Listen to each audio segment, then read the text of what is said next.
முன்னாடி எல்லாம் நம்ம குளிச்ச உடனே மஞ்சள் பூசுவாங்க. ஆமா, மஞ்சள் தேய்ச்சி தான் அந்த பெண்கள் காலத்துல எல்லாம் குளிக்கிறது. தலைக்கு ஷேக்காய் தான் போடுவோம். இப்போ மஞ்சள் அப்படின்னாலே இந்த காலத்துல இருக்கக்கூடிய இந்த ஜெனரேஷனுக்கு யாருக்குமே தெரியறதும் இல்ல, அது முகத்துல போடணுமான்னு கூட யோசிக்கிறாங்க. நேரம் இல்ல மேம். நேரம் இல்ல. ஸோ அப்போ அந்த மஞ்சள் ஓகேங்க, குளிக்கும் போது கூட நமக்கு டைம் இல்லைன்னா வீட்டில் நம்ம ஃப்ரீயா இருக்கும்போது ஃபேஸ் பேக் மாதிரி போடலாம். நைட்டு கூட தூங்கும்போது கொஞ்சம் தடவிட்டு படுக்கலாம், போடலாம். அப்போ அந்த மஞ்சள் நம்ம போடும்போது அதுக்கு தான் சொல்லுவாங்க பெண்கள் வந்து மஞ்சள் முகத்துல போடுறது, தாலி கயிறுல வந்து மஞ்சள் பூசுங்க, நம்ம வந்து கை கால்கள் எல்லாம் பூசுங்க அப்படின்னு சொல்றது அதிகமான இந்த ரோமங்களோட வளர்ச்சி வராது.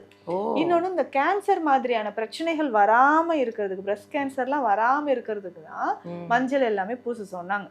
இப்ப நம்ம அதெல்லாம் தவிர்த்துட்டு உணவில் தான் நம்ம இப்போ மஞ்சள் கொஞ்சம் கொஞ்சம் ஏதோ சேர்த்துட்டு இருக்கோம். ஆனா நம்ம மஞ்சள் சேர்த்து நம்மளுடைய ஃபுட் ஹாபிட்ஸ் எல்லாம் பார்த்துட்டு மற்ற நாடுகள்ல இருக்கிறவங்க எல்லாம் இதை சேர்த்து சமைக்க ஆரம்பிச்சிட்டாங்க. நம்ம சாப்பாட்டுல இருக்கு மஞ்சள், இப்ப அவங்க எல்லாம் அதை வாங்கி சேவ் பண்ணி அவங்க சமையலுக்கு போட ஆரம்பிச்சிட்டாங்க. நம்ம சாம்பார் பத்தி ஒரு பெரிய ஒரு சயின்டிஸ்ட் நிறைய பேர் சேர்ந்து ரிசர்ச் பண்ணி இது வந்து பெருங்குடல் புற்றுநோயை தடுக்குது. அதுக்கு காரணம்னா இந்த மஞ்சள்.